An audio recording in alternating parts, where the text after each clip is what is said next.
Ladies and gents, boys and girls, happy Tuesday, November the 29th, 2022. Hope you're all doing well. Chris Phillips here, the Daily Crow of the Spurs Up Show. Appreciate you all tuning in. Got a lot to get into here on this Tuesday. Let's see. We've got Austin War, John Edwards, Stephanie Lee, Gene Lott, Kevin Crossland, Travie, Jeff Gullidge, Noah Johns, Stephen Morrell Jr., Hunter Kelly, Connor Lee. What's going on? Cody Gaskins, F the Ray Guy Award. I hear you. We'll get into that. Much more. Also, those in the Big Cock Club Discord have the TDC Questions channel, the TDC Questions channel, to be sure your questions are answered there. See Youngblood, what's going on? Again, appreciate you. It is game day, by the way. Women's basketball taking on UCLA tonight at Colonial Life Arena, a top 15 matchup at the CLA. Jesse starts out. I need to know, are you and Mark Ryan chill or not? LOL. Yeah, we're buddies. Yeah, we're cool. Listen, the beauty's in the banter, my guy. The beauty's in the banter. So no, Mark Ryan and I are cool. I would let me say this. I would not go on a show weekly if we were not cool. Hudson says something about Beamer. I don't believe that Beamer speaks today, guys. I could be wrong. Somebody let me know. I don't believe Beamer has a presser today. It will be just our questions, comments, calls. Of course, we got Alex McGrath at 12:15, but no, Shane Beamer will not have a presser today. So it'll be nothing but your questions, comments, calls. Again, guys, they do not have pressers when there is no game that upcoming weekend. The only reason that, for example, Dabo is having one is because they play this weekend. I do agree that it would have been legendary to hear from him. And I guess Andrew Murphy says that he is talking on 107.5 the game today at 12:30. So if you guys want to hop over there, check that. I'm sure they'll have a replay up as well if you guys want to stay right here. But again, we will kind of, I don't know when Shane will speak again in regards to like a press conference or what have you. But anyways, he will speak on the radio apparently 12:30 today over on 107.5 the game. So if you guys want to check that out, you're more than welcome, obviously, to hop over there, do your thing, and we'll be right here rocking and rolling all day long. Just a quick reminder, it's been 367 days since Clem Sucks last beat the University of South Carolina in football. Just wanted to remind you all here on this Tuesday. But again, we're taking your questions, comments, calls. Guys, again, thank you all so much. Appreciate you all tuning in. Lots to get into, and we're continuing to celebrate and, of course, talk. It's funny, guys. This weekend, obviously incredible. The last 72, really 96 hours or so has been awesome. I will say, though, it feels good today that, I had my normal morning routine, woke up early this morning, did my thing. I feel like, and again, I'm not complaining at all. I want to make that very clear. But it feels good to finally take a breath for the first time in a while. Let's jump the phone out here. Hunter, what's up, man? How are you? I'm doing good. What about you? I'm doing fantastic. Appreciate you asking. What's up? Yeah. So I heard that we were going to be ranked higher, even though it doesn't matter about the CV polls anymore until next week. But I heard we were going to be ranked a little bit higher tonight.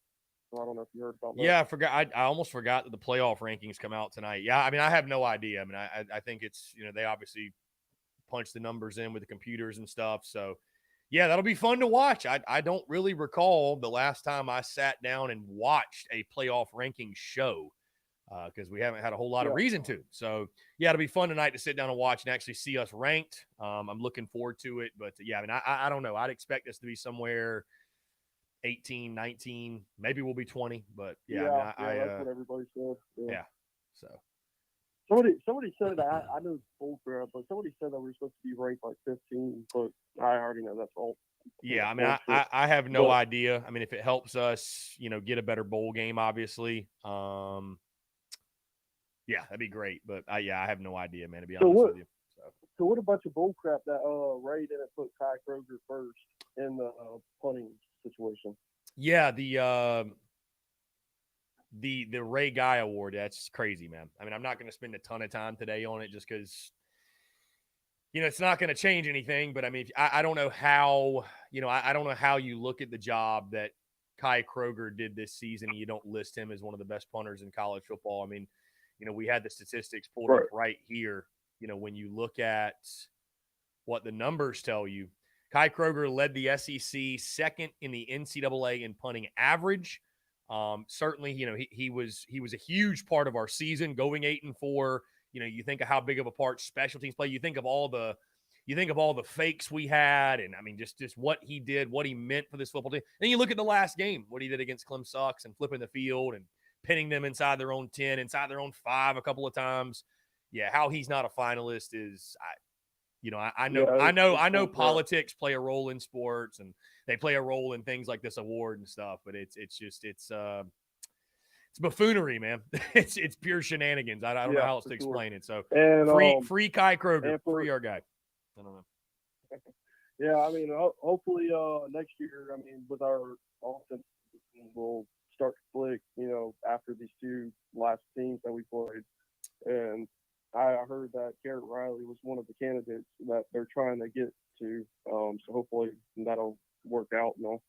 Yeah, no, I'm sure he's a name on the short list. Obviously, I mean, again, there's the kind of the typical guys you would expect to hear. And actually, tomorrow's podcast, I'm going to do, unless we hire somebody by then, which we could, but I don't think we will. But tomorrow's podcast, I'll talk my top 5 candidates for the OC job, kind of go from there and just kind of break down the guys that are realistic options, realistic candidates. I mean, again, you look at some of the names, Brennan Marion, who's over at Texas. You look at Kendall Briles, of course. That's a name we've heard a lot. Garrett Riley, who is the TCU OC. Phil Longo at North Carolina. Zach Kitley at Texas Tech. Kevin Barbay's another one at App State. Brian Johnson with the Eagles. Trickett. So, yeah, there's those typical names. Like he definitely needs to go for that likes to spread coverage, like App State or TCU, like they like to throw down the ball. Don't go for a guy like Arkansas because they're going to have Spencer try to run the ball almost every play. We don't need that. So no, yeah, I mean I definitely think, and that's my biggest thing with the OC is just philosophically, the name. You want to get a splash, but I think philosophically that's what's more important than anything. Getting a guy who's going to spread the field, be up tempo, be modern. That's what we're like. The whole pro style NFL thing. Obviously, I think that needs to be ditched for sure. So, and one more question. What are your thoughts on Spencer's going to stay for next year? If I had to predict right now, I think Spencer Rattler's gone. That's just my take. I think he was always a one-year guy, and I understand that, he didn't have the type of year that he wanted to have, but I think due to the finish and Marcus Satterfield also leaving, I think he's put enough on tape to show these scouts, these NFL guys that, he's the skill set's there and everything. So, I mean, we'll see. We'll see. I mean, again, selfishly, I'd love to see him come back. But I right now, if I was a betting man, I had to put a wager on it. I would say that he will be departing for the NFL. Which, you know what? He gave me exactly what I hoped he would give me. Truly. I mean, hey, 8-4, win over Clemson. Hey, best of luck, man. I appreciate you. Yeah, for sure. And Marcus Satterfield's forgiven. I mean, we beat 2 top 10 teams back to back. I mean, even though I don't buy that he's playing the calls, but I mean, it's whatever. Well, I say this, man. I wish Sat nothing but the best, and I appreciate his hand that he had in the final 2 games. And I said it yesterday, man. Like, I got nothing bad to say at this point about Marcus Satterfield. I am glad that it's working out for all parties where he's going to Lincoln. We get to move on. If you're Shane Beamer today, if you're Shane Beamer yesterday, but if you're Shane Beamer right now, I mean, you just got to be sitting there like just letting out a collective like that worked out as well as I could have drawn it up, truly. Like it couldn't have gone any better in regards to, changing of the guard at OC. You also win your last 2. The offense gets better. Like it could not have worked out any better. Couldn't have worked out any better. Oh, yeah. Best season ending ever. I mean, yeah. I couldn't ask for any more. And we got Clemson at Williams-Brice next year, so I mean, we might have another chance with them. Yeah, for sure. Yeah, that's all I need. I appreciate it, man. Yeah, Hunter, you're the man. I appreciate the call. No problem. Yeah, great stuff. 843-790-3377. Let's see. Yeah, no, I had somebody text me in regards to that the phone line clips when it rings. Yeah, I guess I could just turn down this here, like the phone line until somebody calls in. I guess that'd be a good idea. Great call there. Because I was going to say, I can't plug and unplug because you'd be surprised when you unplug it. There's like this muffle. It's a mess. So I'm going to just try to have the volume down. Maybe if I have the volume way down and then when somebody calls in, I'll turn it all the way up. So maybe we can just do that. We might have just had a breakthrough here on the TDC today. Anyways, guys, appreciate you all tuning in. I was saying as Hunter called in, though, certainly not complaining because, I mean, the the game and then the after effects of the game have been incredible, right? But I feel like honestly today, for the first time since really Saturday, like I can breathe. You know what I mean? Like my head had been spinning since Saturday, and I know some people will joke and say it was the Stogies, and maybe it was the Stogies to a degree, but I was just, I mean, you're like when you win a game like that, guys, you can't make enough content. You know what I mean? Like you can't post enough, right? So you're just constantly on your phone. So it's nice today to kind of get back in the normal feeling kind of rhythm, the normal groove, if you will. But again, really excited to be rocking with y'all today. Guys, tomorrow's show, podcast, if you will, we will do our first or one of our first. I think I did one for the Clem Sucks game also, but we'll really start to dive into like our basketball content. We will have a basketball preview show, if you will, for the game. Gamecocks men's, I forget. I think they play like Georgetown or something like that. Let's take a look. Let's take a look and see. I know women's play UCLA tonight. Looks like bowl game ticket request deadline is December the 9th, by the way. That's a date to keep in mind, and we will know who the Gamecocks play this Sunday, I guess. But yeah, South Carolina plays George Washington. Okay, so that worked out. So there goes the phone line, and then we'll turn it up. Beautiful. Nate. Beautiful. There we go. Look at that. Nate, what's up, man? How are you? What is good, Chris, on this Clem Sucks Victory Tuesday? I'm doing well, man. I appreciate you asking. It does feel good to be good indeed. What's up? Hey, man. I've been seeing some content that Gamecocks creators have been putting out about how they really feel that Marcus Satterfield leaving is going to be a big loss for the program. I wish him well following that rule, but do you think that we have the clout that we need to get a good offensive coordinator in Carolina? I mean, I think you have as much going for you as you could ask right now. You've got an up-and-coming rising star at head coach. You just won back-to-back games over top 10 teams for the first time in your program's history. You did it with flashy offensive numbers. I mean, you've got, again, a program that's on the rise and trending upward. You have the money. Shane Beamer's about to get an extension and a raise. If you would, like, what are you missing? I guess that would be my return question. Is like, what are you missing that would limit you from getting a big guy? I mean, listen, like I said, I guess it's sort of conflicting emotions with Sat because the offense turned it around the last two games and had these outbursts they had. But like, I just go back to, man, and here's what I'll say, because some people will say, well, are you calling Coach Beamer a liar if you're saying that he didn't call every play when Beamer said he did? I'm not calling Shane Beamer a liar in any sense of the word, but I think coach speak is a very real thing. And there's a difference between coach speak and lying. Okay. So I 100%. just think that if you I'm not saying, again, Sat's the offensive coordinator. I'm not saying he didn't have any hand in those last two games. But if you genuinely just believe that all of a sudden, well, Sat's scheme and his philosophy, it just finally clicked and it led to what I think you're kind of a fool. I just do, man. Like, there's just no way they did the same exact thing. It looked different. Like, you saw Step in the huddle, Beamer in the huddle. Like, something changed, dude. Freddie Kitchens on staff. And like, we heard rumors behind closed doors he was more involved. So, I appreciate Sat. I wish him well. Again, I think this works out best for all parties involved. I mean, with all due respect to Marcus Satterfield, it's not like you're losing some all-star coach. I mean, the guy outside of Carolina had never coached a Power 5 job before. So, I mean, how hard is it going to be to upgrade? That's the question I have. You know what I mean? Like, and yes, I think South Carolina being in the SEC, being an up-and-coming program, you just went 8-4.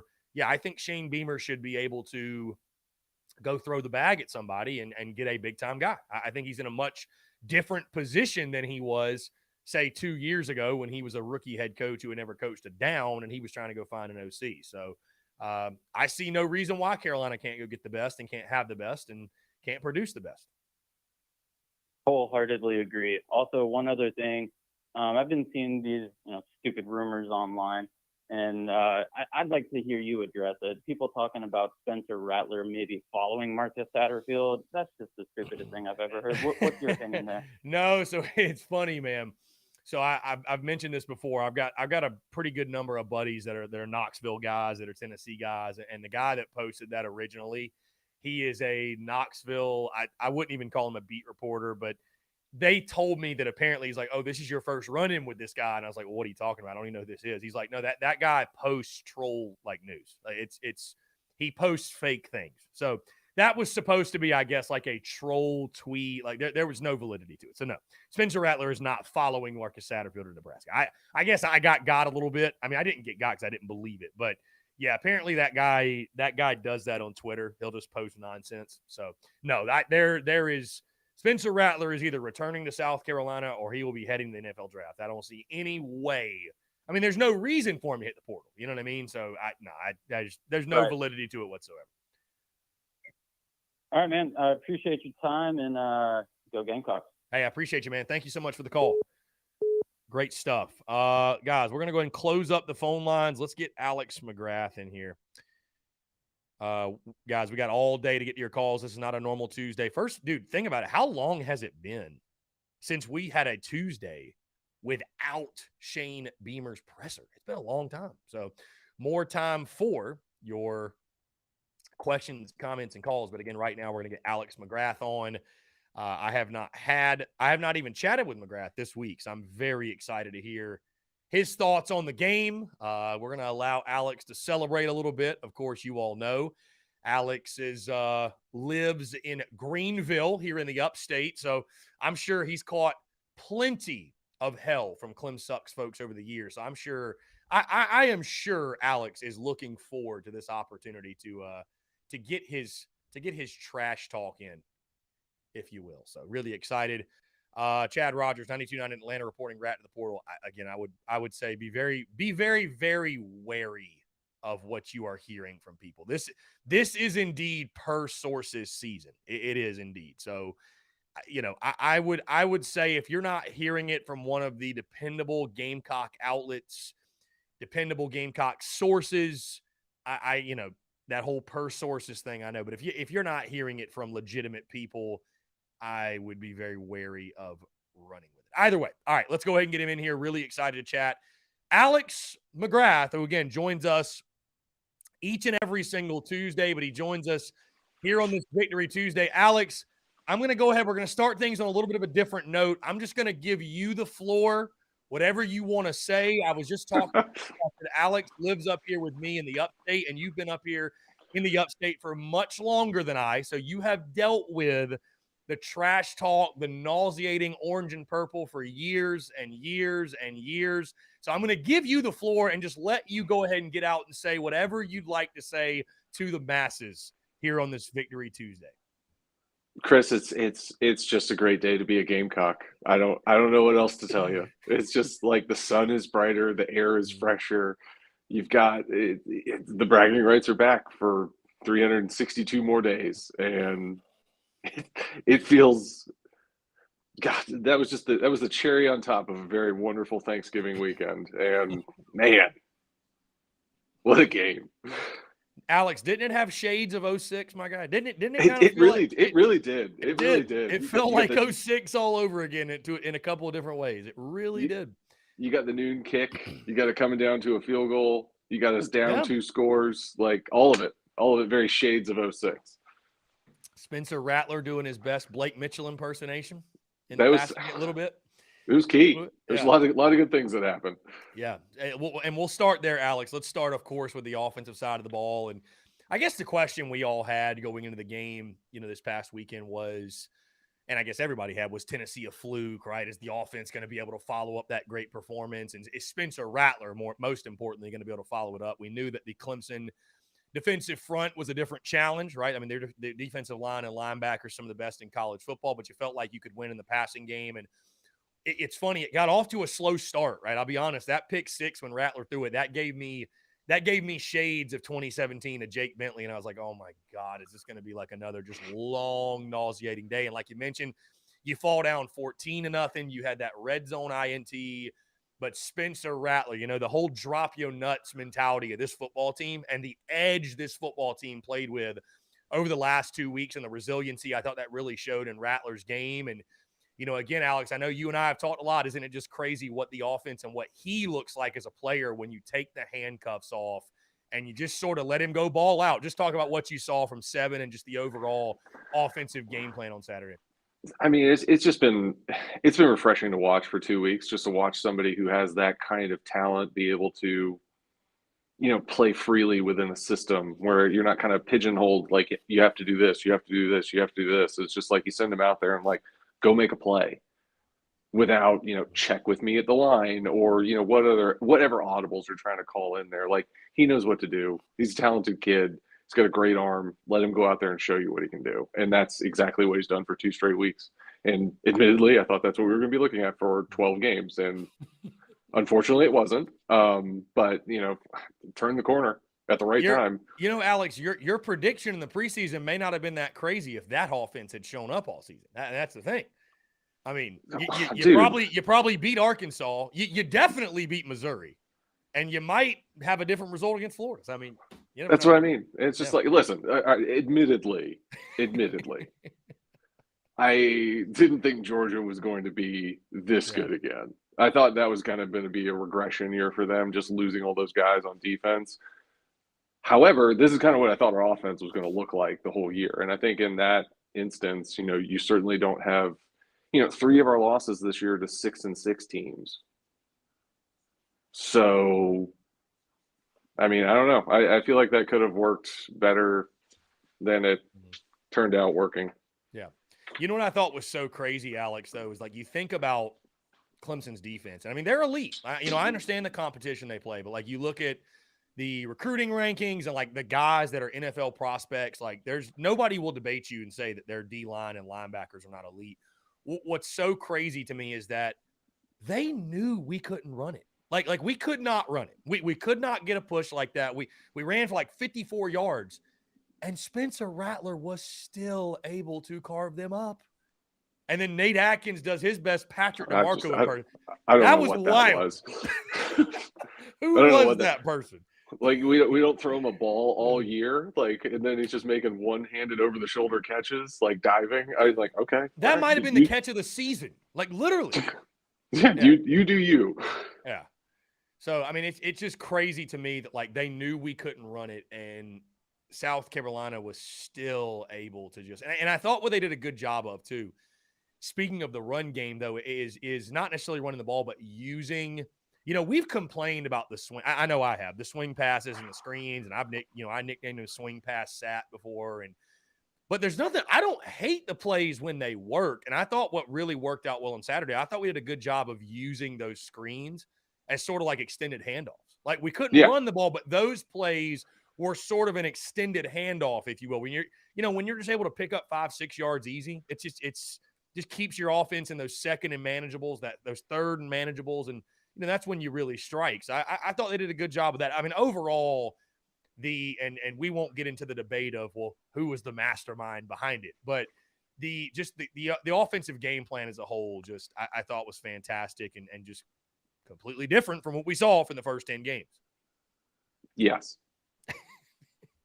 I'm not going to speculate any further than that because the situation has resolved itself, so it doesn't matter anymore anyway. Yes, and we're gonna get there, Alex, in just a second. Defensively, but I mean, like if I may speculate on it for just a second, because I can't let that go. Yeah, like it's 2 straight weeks where there's no check with me.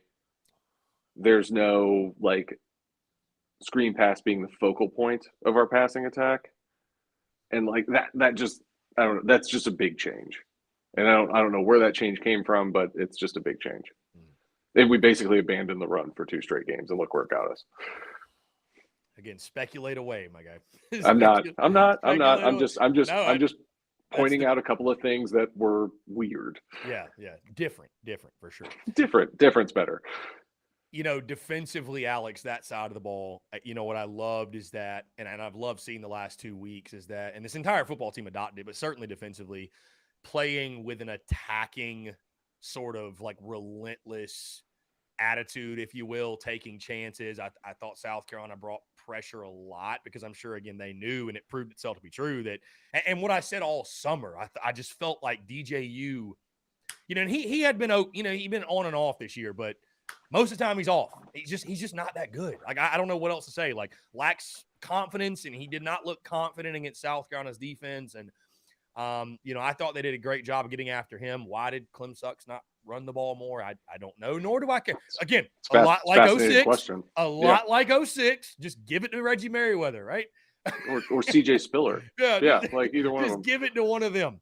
But either way, they didn't. And, South Carolina, I mean, you can't say enough good things about their defensive effort in the second half. I think you gave up like 89 yards in the second half. I think it was 5 of their 6 offensive drives or 6 of 7 or whatever went for like 25 yards or less. Heck, DJ had 99 yards passing, and 49 of it came on one play.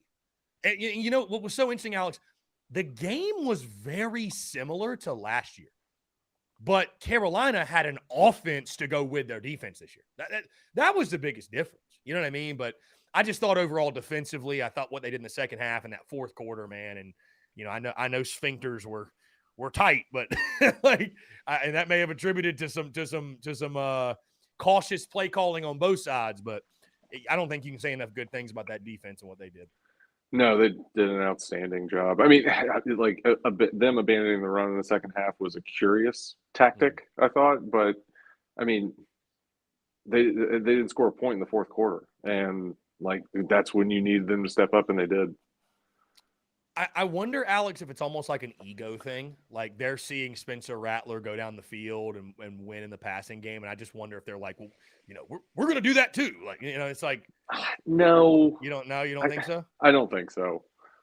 I just don't. I don't. I honestly don't know. I mean, we can go down this rabbit hole too, but like, how we have been complaining for 10, well, really more than that, 10 weeks about like kind of offensive strategy, offensive play calling. That offense really kind of fell off a cliff once Jeff Scott left, and then now Tony Elliott's gone, and you get, DJ looks like a superhero playing Notre Dame 2 years ago with both of them on the sideline, and now he doesn't. And it's like that he's a talented player. It's just, are you getting the most out of him? And it's no different than what we've watched for 10 weeks this year. It's like Antoine Wells is a stud. Spencer Rattler's a stud. Josh Van's a stud. Jaheim Bell's a stud. But you're not getting the most out of your players until something shifted. And like, there's a part of me that wonders how much of that is playing into the struggles that we're seeing out of him, because like, you can't tell me that like the freshman we saw play against Notre Dame in 2020 just all of a sudden forgot how to play football. And that's just my 2 cents on it. I mean, yeah, there were people, I'll never forget, when he was getting recruited, they said he was going to be better than Trevor Lawrence. I mean, that's a bold take, but it's right. Number 1 overall draft pick. That's tough to come by. But the other thing of that too is they happen to have 2 of those in a row, and that just doesn't happen. Yeah, it's funny, Alex. I was just sitting here thinking I was wasting my time with the Fire Sat stuff. I should have been making Fire Streeter merch this whole time. I mean, I'd be probably retired by now. Oh, undoubtedly. I mean, and again, like, we don't have to go down this rabbit hole, but like you have that. It's just so weird to like watch that happen, and then you promote from within. Yeah. Like you have these 2, like, I don't, neither here nor there, but whatever. Yeah. Beamer Ball. My goodness. To the moon. Again, to the moon, yeah. Special teams just, I mean,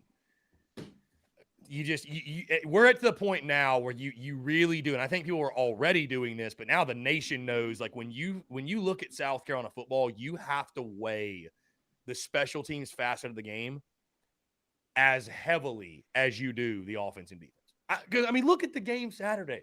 Kai Kroger, which – we don't have to get into this. I mean, if you want to say the Ray Guy thing, if you want to say to hell with Ray Guy, I will understand it. Ray Guy's not my guy. That's all I know. I'm not a fan of Ray Guy today. I don't know. Well, I don't think Ray Guy had anything to do with the voting, but please go ahead. Yeah, Ray Guy's like, I didn't do anything. Like, no. So I mean, anyways, though, you look at Kai Kroger. I mean, dude, it was just golf guy, right? I mean, dude was out there hitting 60 degrees to the 1 yard line. It was just crazy. It was crazy. I don't know how you put backspin on a football like that, but it's pretty cool.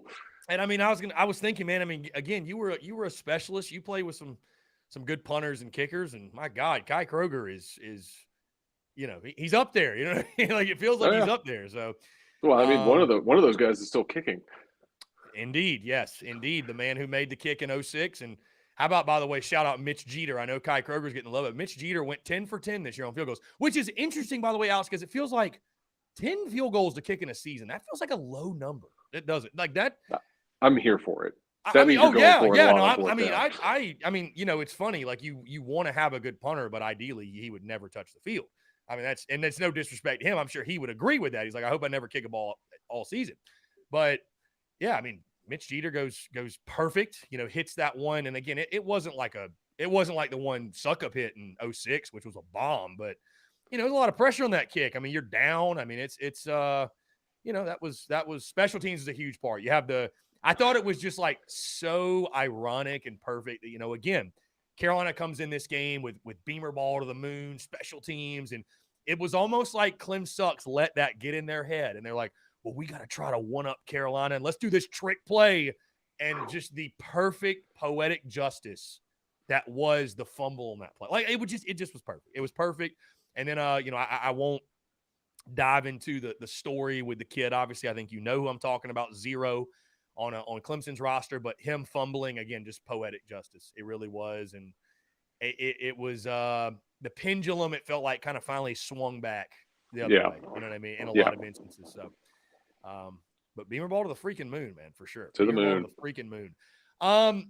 Alex, I'll just ask you again. I know you were watching the game, just immediate thoughts, reactions, seeing that. I mean, I was literally, we were going crazy at Ale House, but I was literally tearing up at the end of the game. I talked to a lot of buddies that had went to the game, so people were crying in the stands, and it might to an outsider seem like a lot, but when you think about the importance of this game, how just long and frustrating it's been, how frustrating of 8-9 years, whatever it had been since Carolina had won. And also, I think what's important to note is to go 8-4 and to find a way to go 8-4 and the trajectory of the program. And Beamer mentioned it in post game about, after the game against Florida, that he told the team, you can change the trajectory over these next 2 weeks. And just your immediate reactions and thoughts here on this Tuesday as well, in regards to the win, what it means for Carolina in the short term and the long term.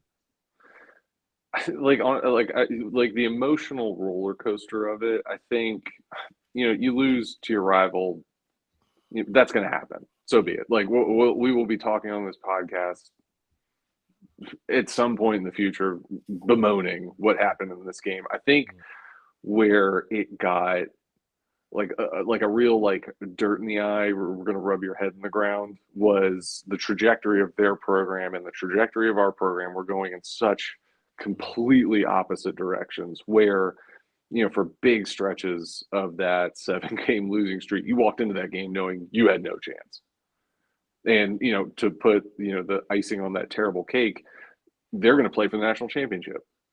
And it's just like, we couldn't have been in more opposite quadrants. And to have that kind of circle back towards the middle and us come out on top, I think is where the majority of that emotion is coming from. And it was just special to watch. It just felt like finally, we've kind of climbed back up from this well we fell down into 7 years ago. We'll call it the Muschamp well. I was literally about to say credit to William Lawrence Muschamp. Hey, Beamer's already done something Muschamp could never do. Win the rivalry. I mean, and I'm just, just saying. I mean, I promise I'm not a begrudged ex over here. I've let the past go, but I just wanted to point out a fact. Alex, I have grudges. I have many grudges with that period, but that will go on. Yeah, just fair enough. And I don't think I'd have as much a grudge if he wasn't also winning rings now. That's just tough. That's tough to stomach. That doesn't seem fair. That does not seem fair. And the university wasn't writing him checks every month. Right. I'm sure they grit their teeth a little bit when they cut that one every month. That's for sure. I guarantee you it was a little easier the last two. Right. Yeah. For sure. Alex, again, it's funny. We sit here now, regular season over, 8-4, which I said all summer I'd sign up for 8-4 in a heartbeat, and so I'm ecstatic, over the moon. I mean, it's how it happened was, which this season's a perfect microcosm of, and I'm always going to give predictions. Predictions are what make college football so fun, right? Like we sit all summer and speculate, and we kind of it's almost like we actively daydream. That's what we do. We actively daydream about what the possibilities, but a season like this just goes to show you that nobody can predict college football. It's impossible. I mean, you can't predict what you're going to, especially when it comes to Gamecock football week in, week out. But Alex, to the point, it's funny how things work themselves out, isn't it? Because now we sit here on this Tuesday, South Carolina is actively looking for a new OC because Marcus Satterfield has accepted the job at Nebraska to go work for his buddy Matt Rule. And, I said it just before you came on. I got to imagine Shane Beamer is sitting there today almost letting out a sigh of relief and thinking like this could not have played out any better. And I know there's a very small percent that are like, well, maybe we should have kept Sat on. I think I'd venture to say 98 or 99% of Gamecock Nation is like, this is just we couldn't have dreamed up a better scenario than what we're seeing right now. Your overall thoughts on Satterfield's departure? Are there any names early on, leaders in the clubhouse for you that you'd like to see? And I think the question more so importantly I have for you is schematically and philosophically what you'd like to see from the next offensive coordinator. I don't honestly even know if there's anything schematic I want to see from it. I think I just want to see somebody that plays to your strength. Like that you don't have like this idea in your head that like this is what we're going to do no matter what. Like play to your strengths, play away from your weaknesses, or try to hide your weaknesses in a creative way.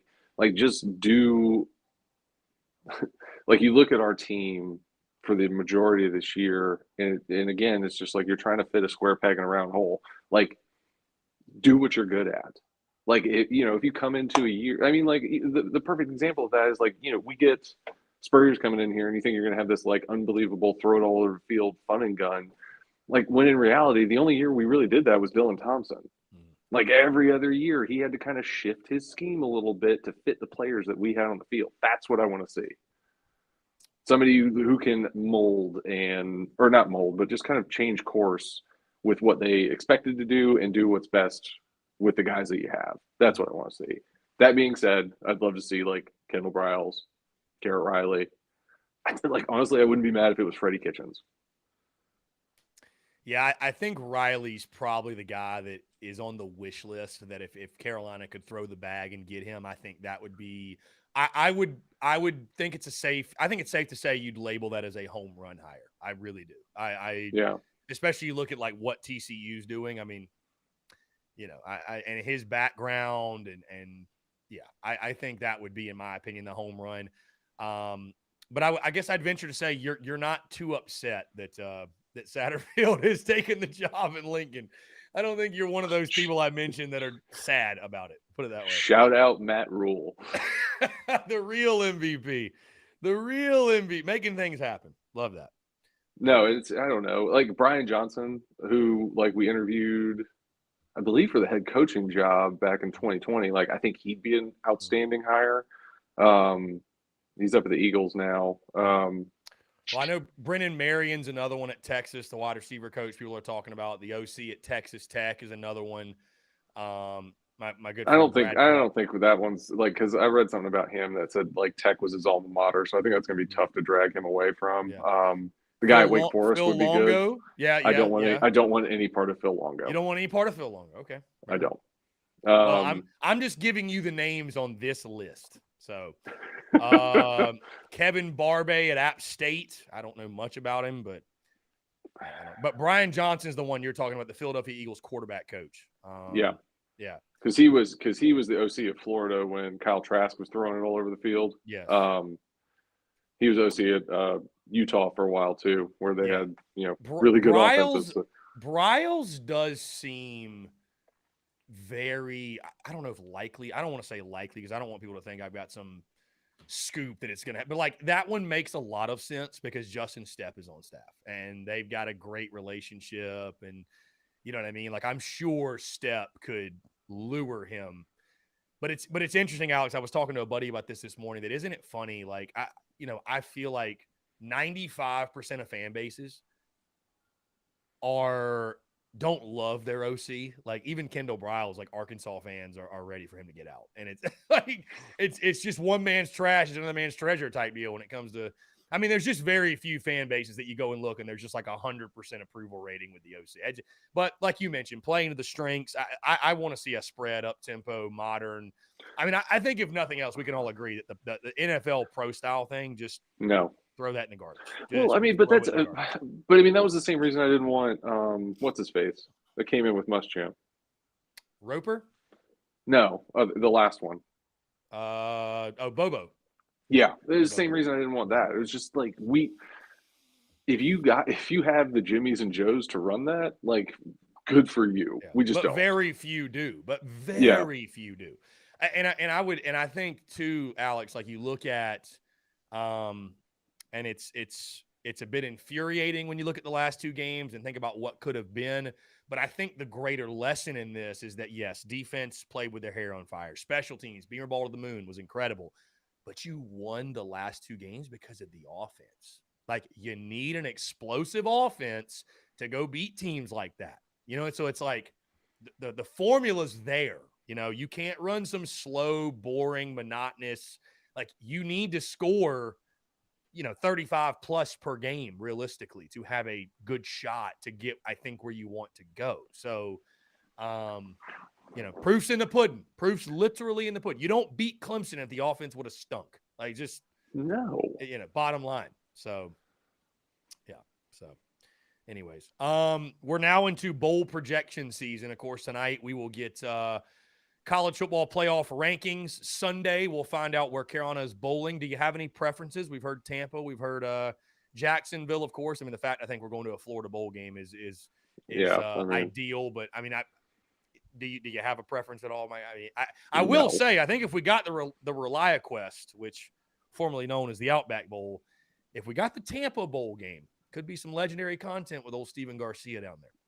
I got to say. I can't imagine what you're referring to, but yeah, I would imagine you'd probably get some good stuff. Roach infestation for sure. From the just to play in a New Year's Day Bowl again, I think is. Yeah, I mean, I think we're either going to play December 30th or January 3rd. So, yeah, I mean, the fact we're playing that around that time of year in Florida, weather should be good, I think is, and I've seen some projections, but, dude, if you could play like a Notre Dame, that'd be incredible. I'd love to see a game like that. I mean, whatever. I know that the bowl game for some might be a little bit of a side note. Like you're playing with house money, obviously, but, we saw last year, man, of the impact of a bowl game and winning a bowl game and the positives that can come from it, especially the way you ended this regular season, man. I mean, if you thought the hype was big coming into this season, it could be even more, next preseason. So, Alex McGrath joins us every Tuesday. Alex, I appreciate you taking the time, man. Any last words, any parting words? Of course, I've had my fun, or I'm still having my fun, but my head was spinning for about 72 hours of just nonstop tomfoolery, if you will. But well, that's fair. I mean, let me. How's it been for you navigating in the upstate this week? And like you said, I guess Thanksgiving weekend was much sweeter, but I'm sure the Clemsucks folks you come in contact with have been a little more hesitant to talk ball this week than they probably normally would be. Honestly, everybody's been pretty nice about it.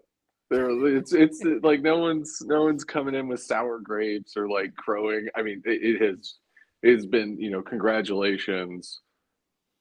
Like, I don't know what's going on with our program follow-ups. So, it hasn't been bad. It's just, there's no car flags. There's no purple shirts. There's no orange shirts. It's just, it's delightful. To your point too, though, like if you're Joe at the water cooler and like being an ass to your coworkers, like you're kind of, it says a lot about you, I think. Anyways, I would agree with that. Whatever. Yeah, I don't know that in your practice, like it's It's like, all right, get your head out of your ass. We got a job to do. You know what I mean? More of that. Leave that at home, my guy. Leave that at home. But either way, it feels good. I know it's sweet, man. I know that it's crazy. I was telling Steven this yesterday, but I had guys like Nathan Pepper and Brian Maddox and other old former players reaching out to me over the weekend and just seeing Gamecock Nation jubilant and celebrating. And it was just incredible. Much needed too. Absolutely much needed. I think a lot of the celebration was also a sigh of relief that like we finally got this off our back and because it felt like for a little bit you're like, I don't know if we can ever beat these guys. And sure enough, Beamer turns it around and now we sit here and we'll wait on the bowl destination. So, Alex, that being said, man, I appreciate you. Like I said, we'll be in touch in regards to future plans. We're obviously going to have you on here for the bowl game and then after the bowl game, but I'll kind of let you know the game plan moving forward. But always appreciate your time, man. It was a fun regular season for sure, and looking forward to chatting about the bowl game here soon. Next year I'll try to keep my predictions a little less. I mean, my guy, rosy. if you keep predicting an SEC championship, maybe some point you'll be right. Maybe. Well, now hold on. I didn't say championship. I just thought we'd win the East. Well, at some point you might be right. So, I mean, apparently, Alex, I picked 6-6, 3-5 last year. We went 6-6, 3-5. I picked 8-4, 4-4 this year. We went 8-4, 4-4. So next year I just have to pick 12-0. I mean, that's just bottom line because apparently I'm speaking things into existence without realizing. So, listen, man, you get Rattler back. You get Juice Wells back. You put get the Jaheim SEC back. East on high alert. Put them on high alert. I mean, nope, I'm not going to talk myself into it again. Nope, I'm not doing it. I love it. I'm not doing it. I love it. Alex, appreciate you, man. We'll Absolutely, talk soon. buddy. All right, see you, man. Yeah, man. Take care. Alex McGrath, awesome stuff. Great conversation. Appreciate him taking the time, guys. We are going to jump into a quick break on the other side. Hey, there's no Shane Beamer presser today, so we got tons of your questions, your comments, your calls, and more here on this Tuesday. You're tuned in to the Daily Crow.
All right, guys, we're back taking your questions, comments, calls as well. 843-790-3377.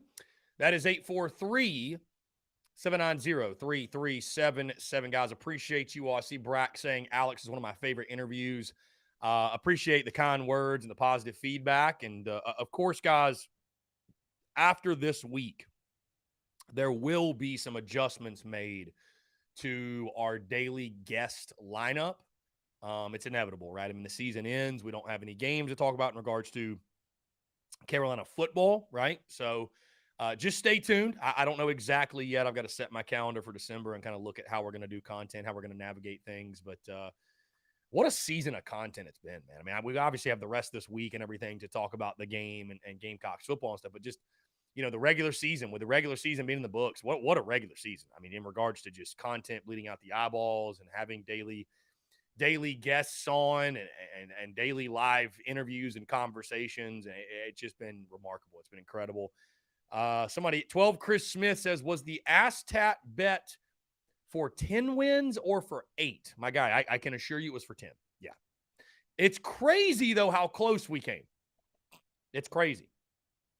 My dude, I picked us to go 8-4. I would not have made that bet for an 8-win season. I would not have made that bet for an 8-win season. Garrett H., is Sack going to be gone now, or will he coach the bowl? I would have to imagine he's gone now. I don't understand. I just can't fathom him coaching the bowl game. I don't see it. All right, let's jump to the phone lines here. Call from Robbie Davis is Zaxby's Hall of Famer. Robbie, what's up, man? How are you? I'm doing pretty good. How are you doing on this last Tuesday of November? I'm doing great. No, I appreciate you asking, man. Doing really well. What's going on? I don't really, whenever you was talking about, who's going to possibly be the new OC, right? Before Alex came on. Yeah. I personally don't really care who we get as long as we're able to move the football. Because there was times this year with Satterfield's offense, we couldn't move the football to save our lives, okay? Florida was a shit show. The game against Florida was an absolute shit show. Shouldn't have been a shit show because Florida was not that good. But for some reason, that night, they played very well, and we did not. But I want to see us get a offensive coordinator, one that Beamer believes in, and also is the right guy that can make it to where we're getting 5 to 10 yards a pop per play. Now the issue is that concerns me. The issue that concerns me about this is with this new OC coming in that we're going to probably wind up getting, right? With the new OC that we're going to have to get. How long is it going to take for everything to gel? And I think that's one of the main concerns after this season. That's one of the main concerns for Gamecock fans everywhere is how long is it going to take for the next person? How long is it going to take for the offense to gel? And we don't want to see another situation to where it's game 10 or 11 and we're finally getting clicking. Yeah. And that's one of the things that I'm concerned about. Yeah, I mean, for sure, the transition period. I think the number one goal, and I think what people just want to see is just see our talent utilized to its fullest potential. I think that's the number one thing I think people want to see. And that was what was so frustrating, and it got proven, right, is that we weren't utilizing the talent. I mean, dude, we had more success offensively against Tennessee than we did against South Carolina State. I mean, that just doesn't make any sense. Yeah, that's crazy. This doesn't make any sense. So, no. Yeah, I think people just want an OC that's going to put the talent that we do have in place in the best possible positions to be successful on a week in, week out basis. Yeah. And I don't get me wrong, okay? Was I a little bit concerned when Satterfield came back for this year? Yeah, I was.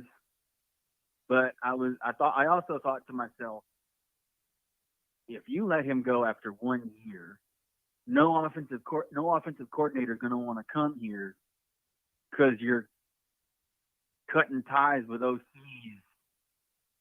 at the end of the year. So I definitely think it was a good idea to bring him back. And I have no ill will towards Satterfield. Best of luck in Nebraska. Okay? Best of luck in Nebraska, what have you. But we need a guy that not only believes in himself, but believes in the coaching staff that Beamer has and the players that he has, and is willing to adjust when necessary. Because that's one of the things that I noticed with Satterfield. There was a lot of times where he did not adjust properly, and it was a crapshoot. Yeah, and I've said before, I thought it was the right move for Beamer to bring him back. I thought it was a smart move, and thankfully it worked out as well as it possibly could have. I mean, it worked out as well as it possibly could have. So I everything happens for a reason, and again, it played out well. And I mean, I wish Sat nothing but the best at Nebraska, and I'm glad he's not on our sideline anymore. I mean, I'll just be totally honest. I am glad that that we are getting to get to have a change, and he gets to have a change. I think it's just best for all parties. I really do. I think it's the best move for all parties, and excited to see who we bring in. Yeah, and for those of you that think that are basketball fans like I am, the women's game tonight is on SEC Network. Just in case nobody knew. I mean, I know they probably know, but just in case.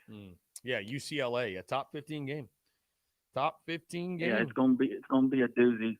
I don't know if Boston got hurt on Sunday. I don't know if she's gonna. I don't know if because she was in a boot.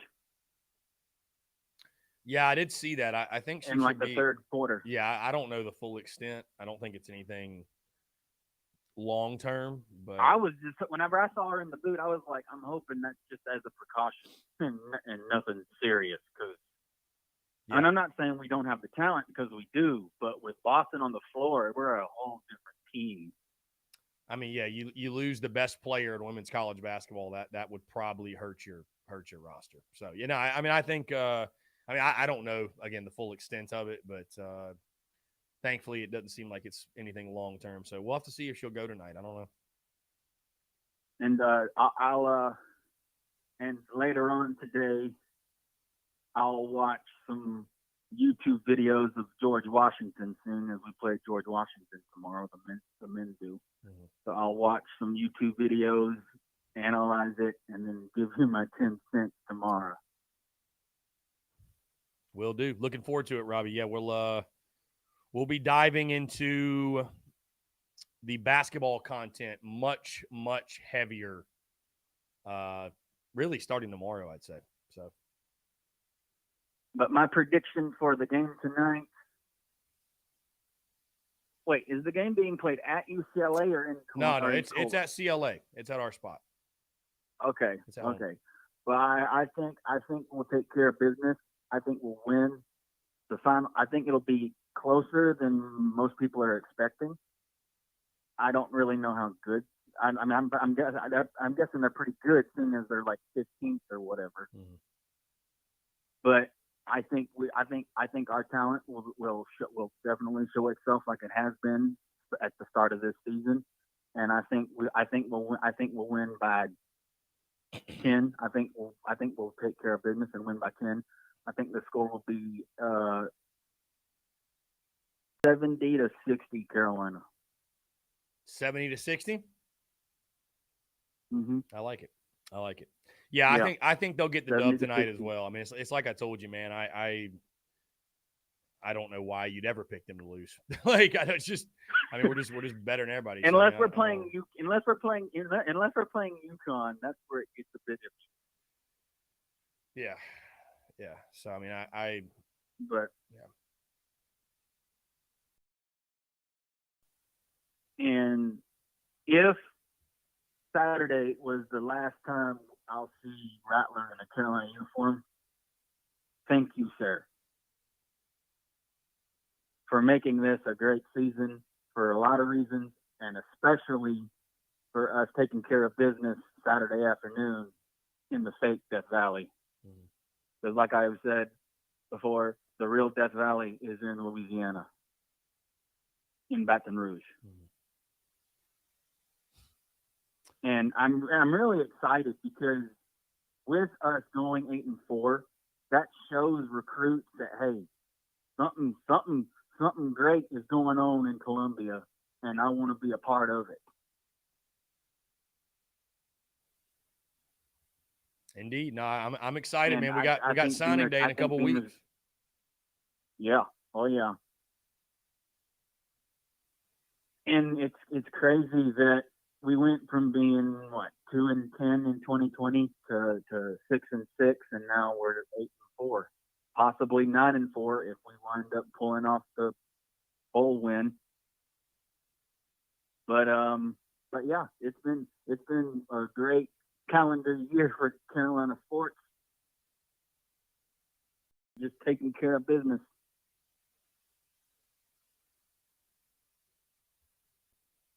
Indeed. But I'm going to go ahead and get off of here. You have a great rest of your day, and I will probably most likely call tomorrow. Robbie, you're the man. Appreciate you. Have a good one, man. Thank you. Yeah, man. You too. Take care. Great stuff from Robbie Davis as always. I'll say this. You know, it's interesting. People, it's a lot of it's the society we live in, and I'm guilty of it at times. But we're so quick to critique and criticize, but we're so hesitant to give praise. And I just, you know, I heard so much negativity and so many criticisms of Spencer Rattler and his character, and he's a bad teammate. Have you seen the QB1 documentary? Have you watched the 4-year-old documentary? Look at this, look at that, look at him in Oklahoma. Like, I heard so many negative things about his attitude and how bad of a teammate he was, how selfish he was. And, you know, I don't know why that's not talked about more, and we don't give more credit to the fact that Spencer Rattler, for 10 games, it was a very tough season for him. Very tough. And at no point this year was his attitude, his body language, his leadership or lack thereof, at no point was that a storyline. No point. Think about that. No point. We did not talk about that once. Didn't talk about that once. He just kept his head down, kept fighting, saying the right things, doing the right things. And sure enough, last 2 games, thankfully, it worked out for him and he played his best football. I just don't know why we don't talk about that more. And I want to take a moment to acknowledge that and to recognize and appreciate the job that Spencer Rattler did under center. Even hearing the scrutiny of maybe he should be benched. I just think it's something we should note and give credit to. Let's jump back to the phone lines here. Call from Donald. What's up, man? How are you? I'm good, buddy. How you doing, man? I'm doing well. Appreciate you asking. What's up? Hey, listen, I'm gonna tell you. I'm gonna be honest about it. I'm not a Gamecock fan, but I do watch your show. I mean, listen to you. I do the same thing you do for Florida State University. I think us and you and y'all's team have had a great turnaround this year. I'm proud of y'all. I'm proud of us. But in our locker room, we're kind of hoping we get to play y'all in a bowl game, to be honest with you. And I wanted your thoughts on that right there. What you think that game would be like? I'd love to see Carolina, Florida State. You know, I haven't watched every single Florida State game this year, but I think And I guess I don't know. I was about to say I think the quarterback matchup would be legendary, but I don't know that Rattler would play in the bowl game, to be honest with you. I mean, I'm not trying to put words in his mouth, but, you just don't know in this day and age of opt-outs and everything. So, but no, I mean, I think it'd be fun. I think to, Florida State is a brand. It's a name. I would view that as a big time opponent. I think that'd be a fun opponent. I think both fan bases would obviously travel. And yeah, I think that'd be a fun one. I'd love to see it. I'd love to see it personally. Hey, and just to let you know, this weekend I live up here near Atlanta, but like I said, I do the same thing that you do. I do a podcast. I go to all the games. I hadn't missed a game in 15 years. Home or away from Florida State University. I love them. That's my team. But this weekend I will be at the SEC championship game behind the LSU stand, behind their team with my Florida State stuff on to remind them that we beat them. I love that. Perfect troll job. So We anyway, love that. Hey man, listen, I'm proud of our team, man. I'm proud of y'all. And I know you don't give a rip about the ACC, but look at who the number one team in the ACC is. Who they just put the number one. Yeah. I love it, man. You notice that? Yeah, no, I think FSU and Mike Norvell are on the rise, man. I know Gamecock fans, we'd love to see it because we'd like to see somebody knock Clemson off their pedestal in that conference, if you will. So, I mean, hey, Florida State and I know you hate Miami, but Vatech and Miami and Florida State and all these ACC teams getting good is a good thing because it knocks Clemson out. So, yeah, that's exactly right, man. And and with this in the ACC next year, and I think the SEC is doing it too. I don't know if it's going to be next year or not, but next year in the ACC, there's no divisions anymore. So the top two teams will play for the ACC championship. You know what I mean? Right. So that's to me that is an awesome thing to do. That way, I mean, I'm not taking anything, away from LSU. Don't get me wrong, because they have shows they can play football, and they have shows they can be total trash. You know what I mean? So this way, it'll get the two best teams. You know what I mean? And I think that's a good thing for college football. Absolutely. I think it is as well. My guy, listen, dude, hey, enjoy the SEC championship, man. That should be a lot of fun.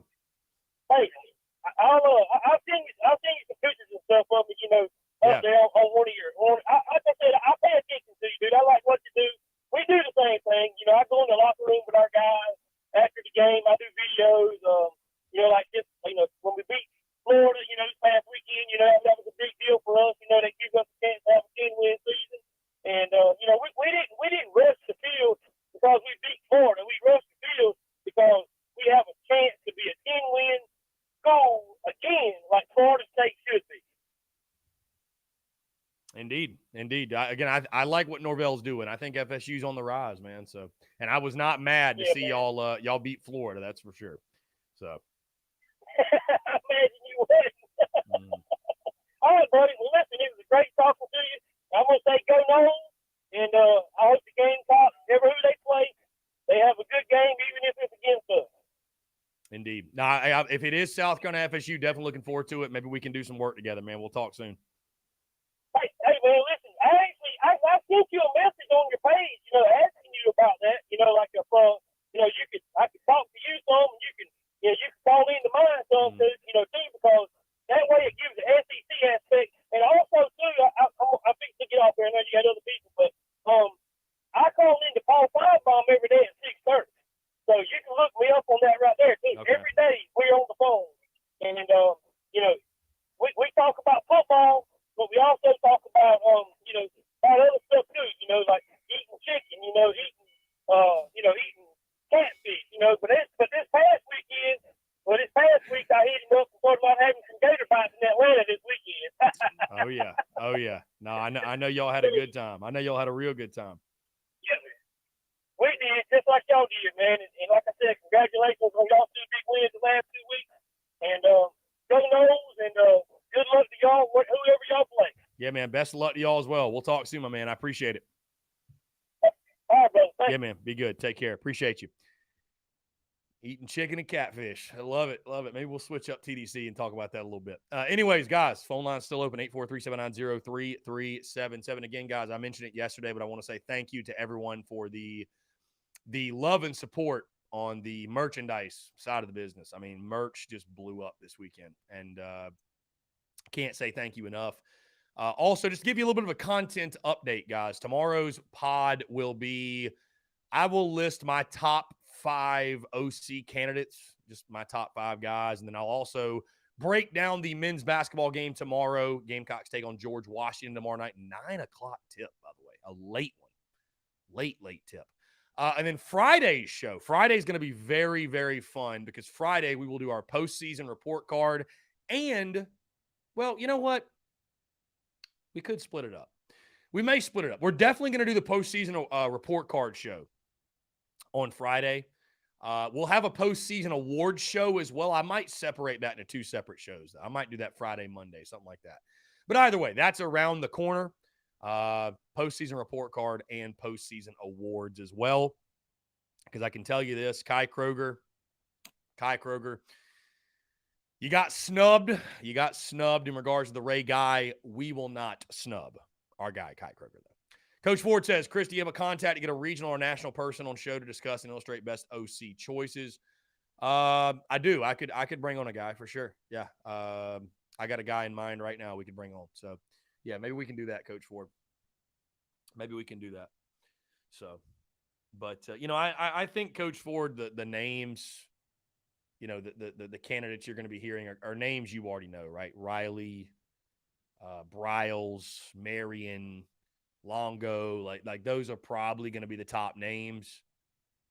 So, anyways, Austin Greer says portal's going to be crazy this year. Yeah, I mean, I see people commenting about, I guess this is people talking about the bowl game. If Rattler opts out of the bowl game, who would be the quarterback? I don't know. I mean, does Doty want to save his red shirt, right? I mean, I say why not let Dak be the guy? Oh, then again, though, you say that, but then it's like if you have an opportunity to play a Braden Davis or a Tanner Bailey, and if you really believe in one of those 2 guys that they could be the future, why wouldn't you let them kind of get some experience? I don't know. That's something Beamer will have to handle. That's something Beamer had to figure out. And Brent Brooks says, why would Rattler opt out of the bowl game? Well, I mean, if Rattler's going to go to the draft, I don't know why he would play in the bowl game. I'd love to see Rattler play. I really would. I'd love to see Rattler come back. I don't know. It's kind of tough to say, right? Because it's like, did Rattler do enough in the last 2 games to put enough on tape to make the move, to make the jump, if you will? I don't know. Guys, let's jump into another break. On the other side, though, we'll keep it coming with your questions, your comments, your calls, and more. You're tuned in to the Daily Crow.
All right, guys, we're back taking your questions, comments, calls as well. 843-790-3377. That's 843-790-3377. Travi, what time does USA play? I don't think I even knew they played today. My bad on that. I'll be honest. I'm not a. I mean, I know it's the World Cup. I'm not a soccer guy, man. I guess if I'm not unpatriotic by any means, but I'm just not a soccer guy, like at all. Not a soccer guy. 2 p.m. Okay. All right. We'll be right off in time then. Yeah, I'm not. Soccer just doesn't move the needle for me. I know it's the World Cup. I know, but yeah. I don't know. I mean, I know some people really get into it. Win or go home. Okay, maybe I'll cut it on in the background. Maybe. Let's see.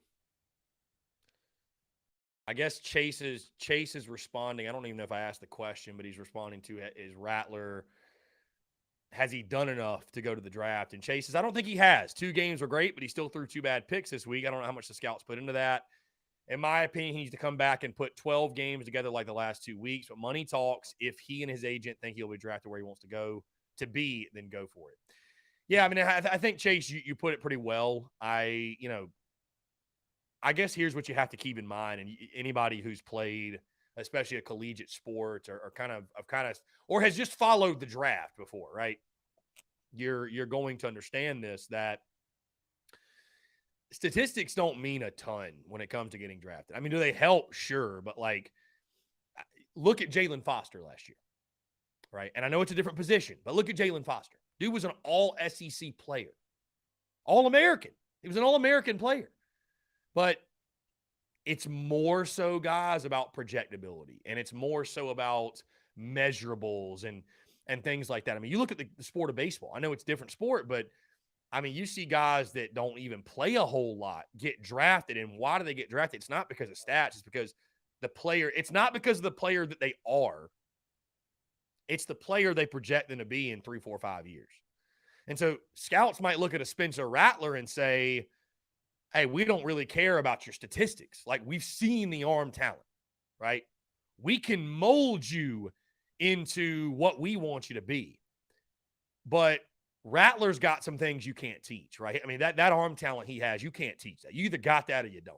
So it's all about projectability. It's all about measurables. It's, again, I talked about Jalen Foster. It's just, great college. Some guys are just great college players. And I mean, I know it might seem unfair, but it's just how it works. It's just how it works. So, I think a lot of it will depend on Rattler and again, where he is projected to go.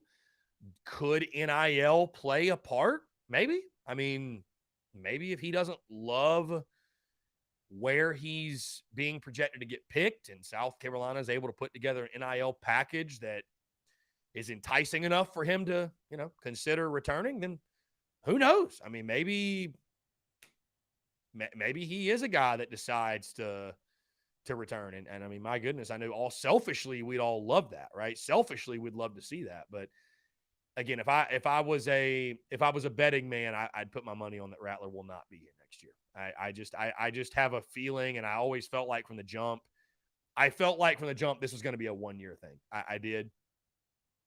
I felt like this was going to be a 1-year thing. If he had played poorly the last 2 weeks and Carolina had finished 6-6, and I could have seen it. I could have seen it for sure. But I think the last 2 weeks, the way he finished the season, I think he's done enough there. I really do. I think he's done enough to, to where I think scouts will look at that and say, okay, there it is. There's that talent we were talking about. So I don't know. It'll be interesting. But I would say this. I would say this, and my words will fall on deaf ears. But, guys, we all have selfish intentions, right? Let's just call it for what it is, right? We do. But if a guy like Rattler, Wells, Bell, I don't care who it is, these guys, if they do decide to go pro, either wish them well and support them or just say nothing, because you're not accomplishing much of anything by telling the kid how stupid he is for going to the draft, or telling him how foolish he is, or how he's going to regret the decision. What's the point? And I'm not saying we'll talk about the decision, and I'm sure there'll be people that'll be critical of it. But I mean, I'm not going to harp on and tell Spencer Rattler's a complete idiot if he goes pro. It's his decision. It's his life. He wants to go pro. So be it. I mean, I guess it just is what it is. So, all right, let's jump to the phone lines here. Hunter, what's up, man? How are you? I'm good, man. Yeah, actually, I had another question. So, I say hypothetically that Spencer does go on a draft next year. Who do you think will be the QB, starting QB next year? Yeah, no, it's tough to project so far out because transfer portal exists, and maybe you go back or maybe you go back to the portal and get a guy. I tend to think though it's either going to be Bailey or Davis. I really do. Maybe Luke Doty. Luke Doty.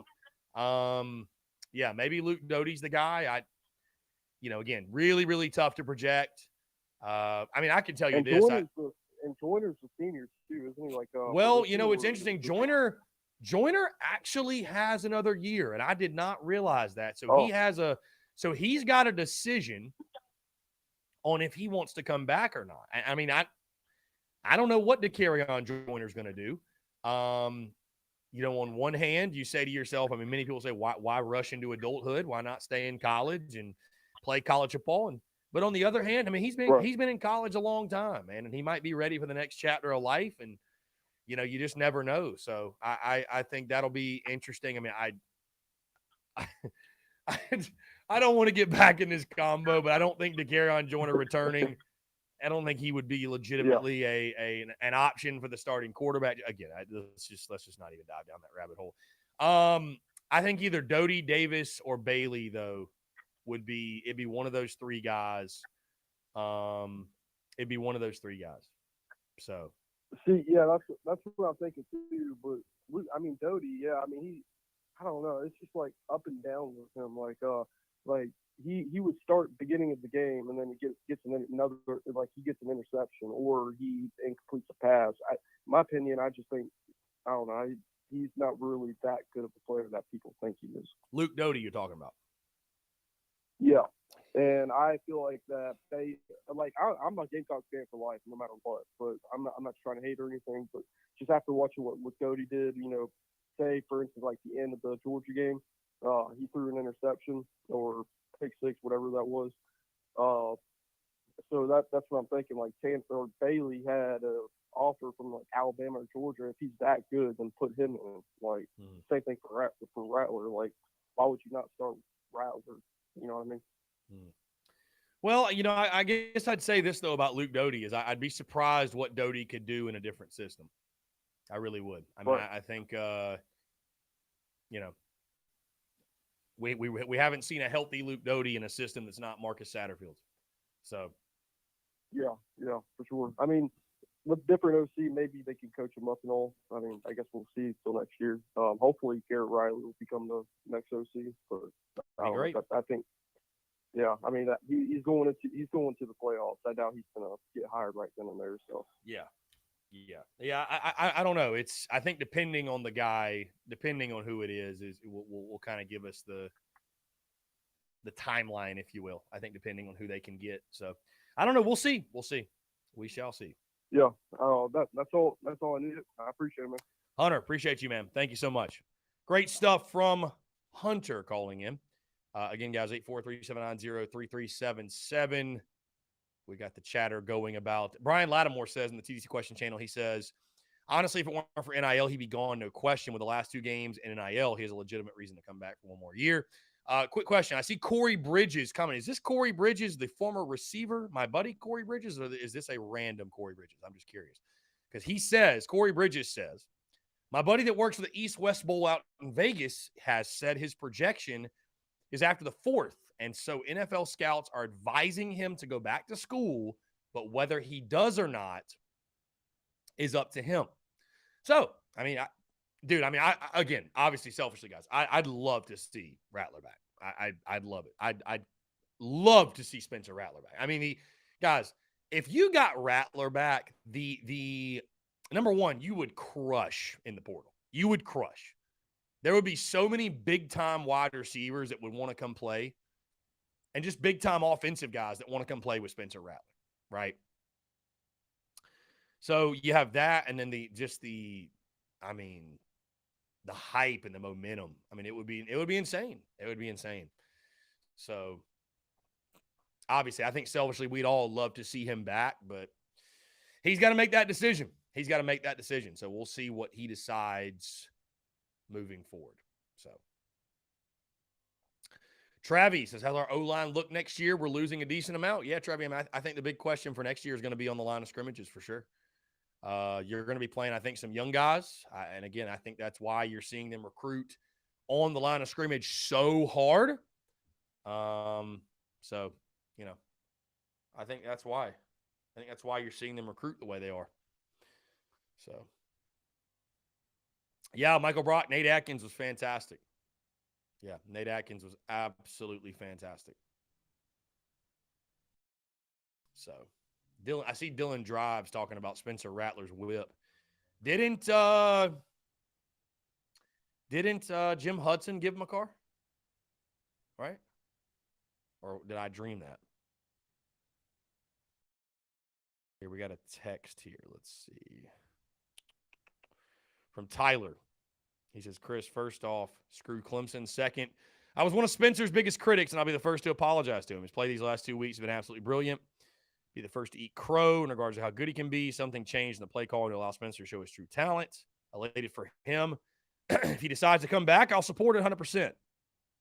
It'll entice Juice, Van, and DK to come back, even Marshawn, which I think Marshawn comes back either way. Yeah, we'll see. All right, let's jump to the phone lines. Larry. Larry, what's up, man? How are you? Oh, hanging in there. Just one quick question. I watch the show every day, but I had walked out, and I don't know if you said, I come back in, you were just talking about Spencer Rattler. Mm-hmm. Have you heard anything at all about him go ahead to Nebraska? Because that's what's on the internet out there. Yeah, so that the person that tweeted that, it's like a troll account. So that's not a real thing. No, it's I know that it confused a lot of people. It even got me for a split second, but yeah, apparently the guy that posted that, he is known for like posting fake headlines. So yeah, you're not the first person to ask, and so I guess he succeeded in what he was trying to do. So, all right, man, just let you know you do a great job. Just keep it up, Larry. I appreciate it, man. Thank you so much for the call. All right, take care. Yeah, man, take care. Yeah, guys, just FYI, Spencer Rattler is not going to Nebraska. Let's go ahead and just throw that out there. So he is not following Marcus Satterfield to the cornfields. All right. Continuing with Tyler's text is, if Rattler leaves, we'll finally see Luke Doty in a non-Marcus Satterfield ran offense. We've never seen a healthy Doty, and I think he's got the tools to be an elite quarterback. Just my thoughts. Love the show. Keep rolling. Yeah, Tyler. Yeah, I'd be curious and excited to see Luke Doty in a new offense.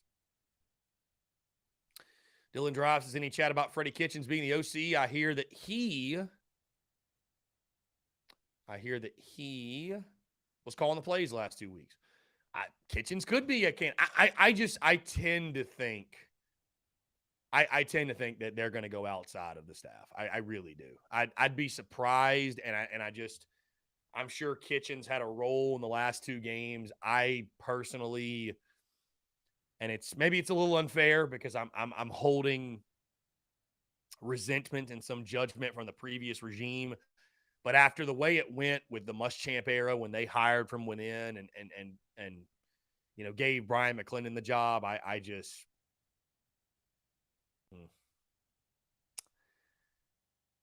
don't know. I'd much rather I'd rather hire outside. Go get a big name. I think this one, we talked, guys. This OC is super important. This OC is super, super important. I think it's important you get a guy this fan base believes in, and this fan base, this fan base, believes will work. So Travis says, let's get Trev Hewitt to do more songs. Dude, we need to get Trev Hewitt to do like an intro.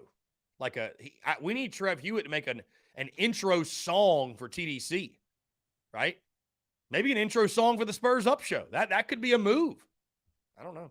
Trev Hewitt's music is fire, though. So.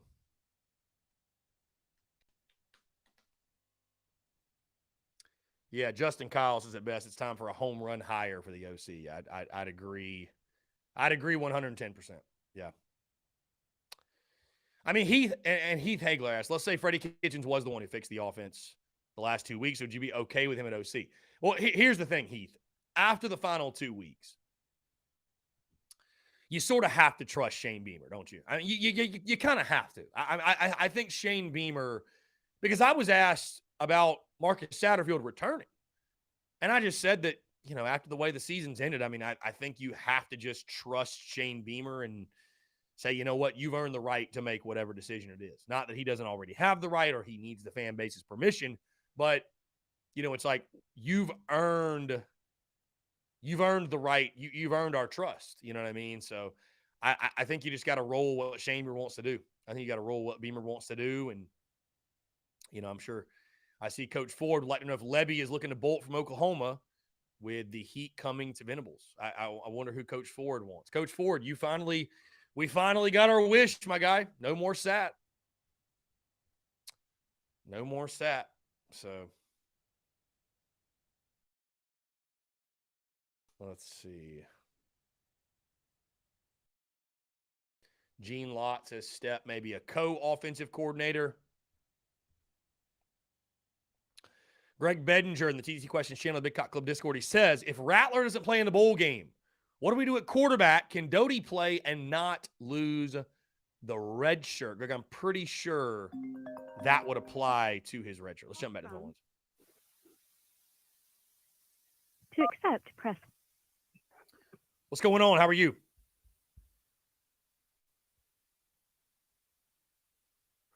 Going once. Going twice. Chris. What's up? Chris, I got you, my man. Hey, I apologize for that. No, you're good. I'm all hotty-totty talking on these earbuds here. Listen, I'll be quick, man. Love the show, love what you're doing, and wanted to. You had a great conversation with Alex too, by the way. He touched on a lot of good points, and the caller before him as well. But I wanted to ask you, and again, I'll be quick. You have mentioned you're a fan of a pro style offense, and, a coordinator that would bring, would bring that. And I'm not necessarily a fan myself, but I do believe, a big-armed, big-time quarterback under center with a blocking fullback is still relevant in college football. Wouldn't you say? I mean, yeah, look at the job Nate Atkins did the last 2 weeks. In the I formation. Yeah, I mean, I still like under center. I mean, I'm not like totally opposed to going under center every now and then. I just want an offense that's dangerous, explosive, can make big plays. And, I think when you saw the monotonous check with me, looking over to the sideline, moving all slow, and I just don't, that to me gosh. just, yeah. I mean, tough to watch. The offense looked more lost than Satterfield did.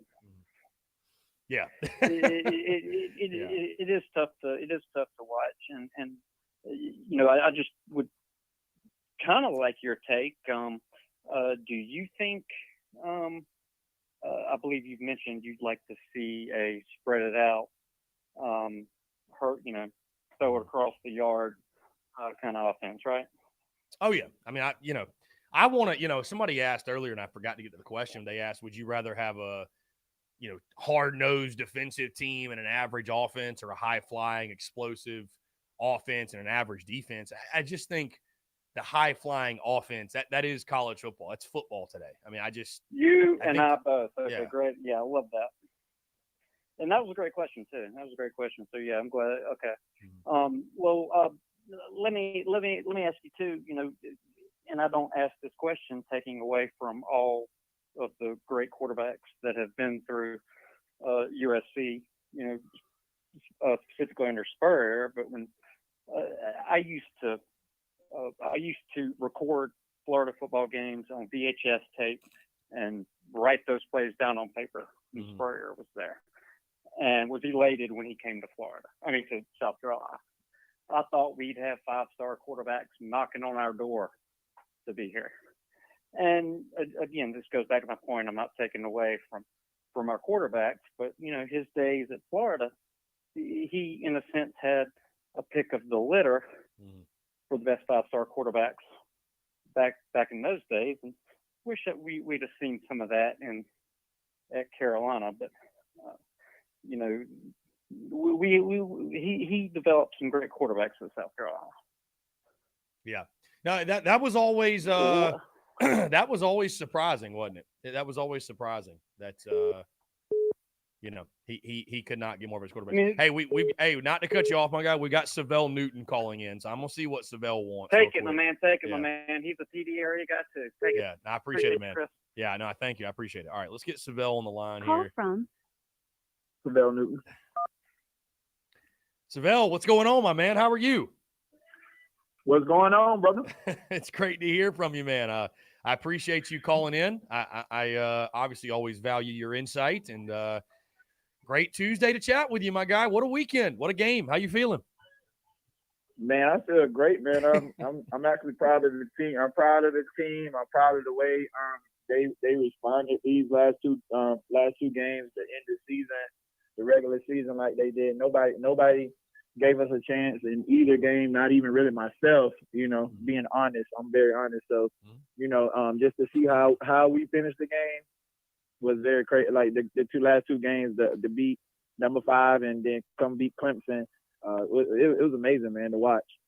Well, yeah, Savelle, let's dive into it, man, and talk, the offensive side. Obviously, you Memorial Stadium is a place you played. It was funny. That game Saturday reminded me a lot of 2006, that team that you were on, and when you guys went up there and won close, won late, sort of again like that game went on Saturday. But offensively, man, Rattler, you have the early pick 6, you have the early red zone INT, but able to overcome it and have a really, really good day yet again. Just talk about what you saw from his game and what were things you took away and liked from the offensive scheme and the way they attacked Clemson's defense. Well, I think what happened was we started out the game like going back to some of the old predictable things that we saw from Satterfield the whole year, and I just think there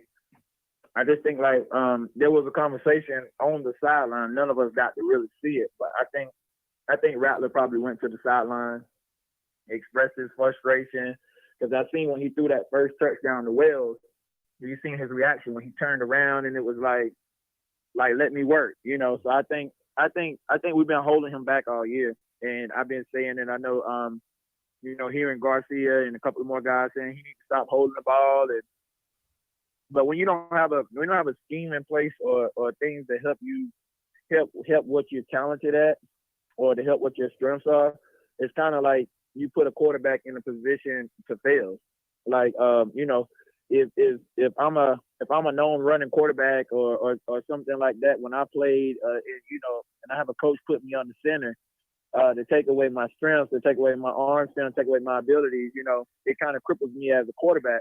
So, I think a lot of that happened this year with Rattler until we got into the Tennessee game. We started to see some of that quick game I've been talking about and everybody been speaking about. We got to see some of the, getting the ball out of his hand quick, letting him, throw the deep ball. He throws a nice deep ball. And I just feel like the Clemson game was a whole bunch of trying to get Lloyd back into the game and get some of those old things, just trying to establish him until they seen it wasn't working. So then it was more like, okay, let's go back to what we did against Tennessee. And I think that's when he got comfortable again.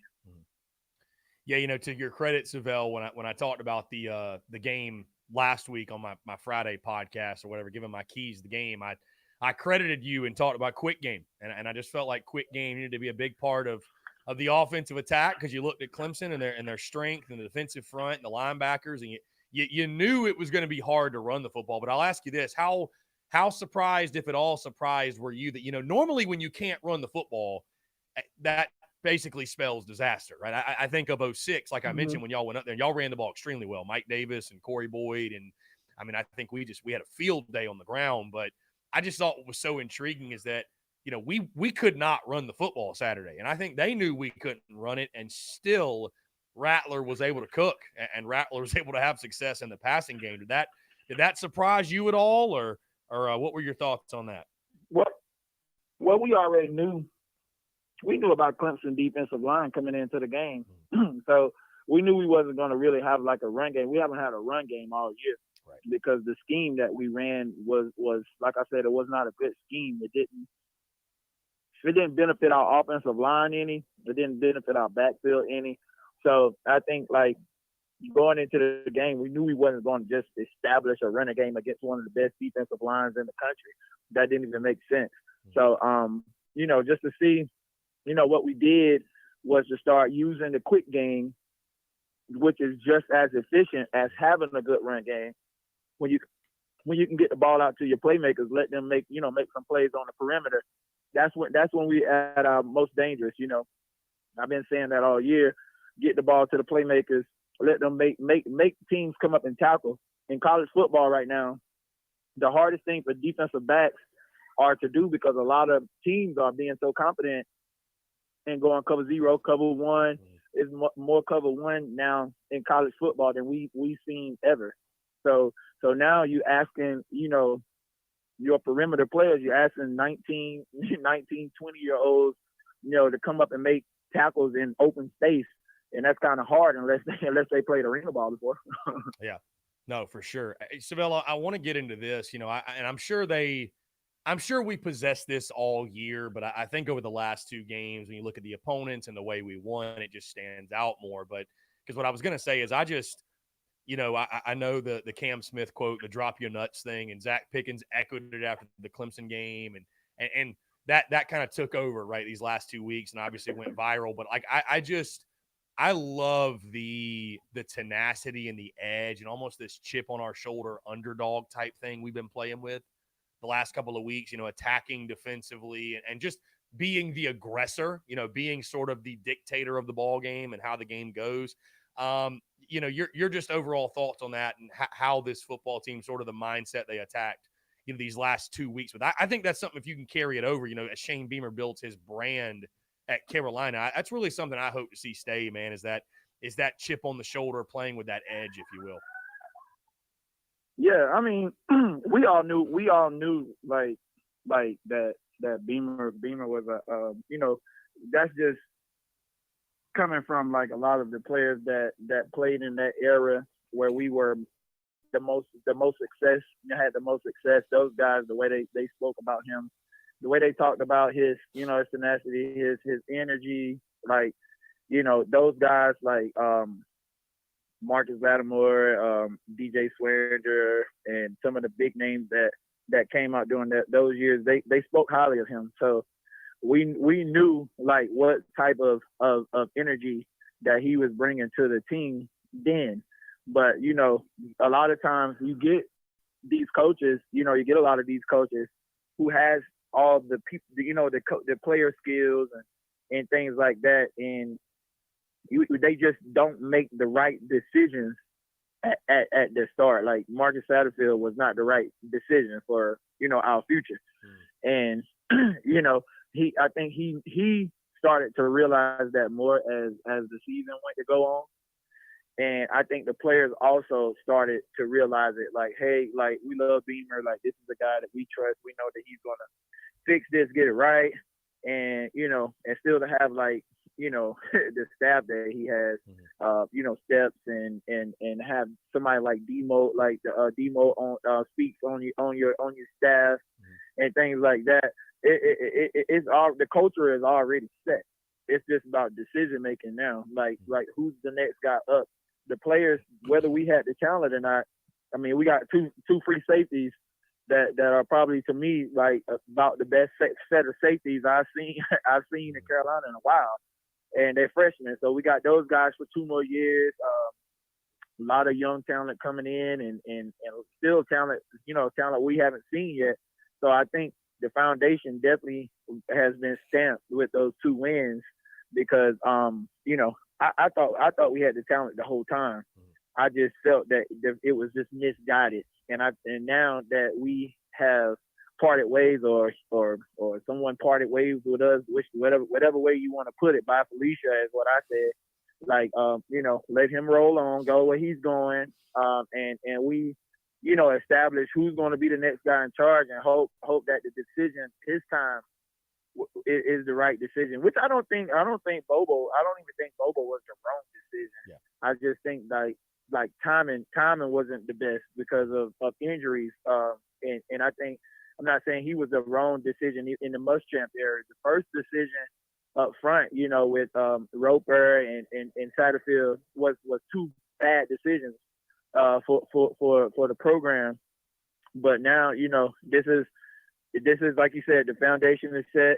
The guys like Cam Smith, those guys are leaving their stamps if they're going to head out to their NFL careers. And I just feel like now it's just up to the head guy in charge to decide like where's this team going to go. Like, are we going to go forward, or are we going to like remain a certain thing, like a certain way? Like beating Tennessee and Clemson is possible every year. Mm-hmm. It's just about like you say, it's just about like who's in charge. So right now, once we figure out who's in charge of the offense, I think that's going to establish like where we go going forward. Savelle, what do you want to see from the next OC, and are there any names that jump out to you that you think would be a good fit? Man, honestly, I just want to see somebody who's not scared. like when Spurrier first came in, I was like blessed to be a part of that first team that was able to be when that staff came in. It was like night and day. It was like going from being scary, conservative to being like okay, we ain't about to be conservative at all. Like we cocky, arrogant, and we know that if we throw the ball out there, it's gonna come down, or we're gonna take a chance. If we see something, we going, that's the type of OC that I would like to see come in. Someone who's not scared to put up for 300 yards passing a game, or who's not afraid of just using the receiver talent that we have, and making sure that we use the quarterbacks the way they need to be used. Not afraid of running a lot of RPOs maybe, and just things like that. So I want to see somebody come in that's not afraid. That's my whole thing. I think Marcus Satterfield, I'm not saying that he doesn't have a knowledge of the game. I'm not saying he's not a great coach. I just feel like him as a play caller was horrible. Him being a play caller was too scary. It was you can't be scary in the SEC. If you're scary in the SEC, it's not gonna work. Yeah. If you scary when you got to put points up against a Georgia team that's pretty much gonna shut you out, it's not going to work. You got to be able to match teams these days for points. So because it's so easy to score points these days. So like I said, I just hope we come up with somebody who isn't scared, like who ain't scared to take 5 to 10 shots down the field game.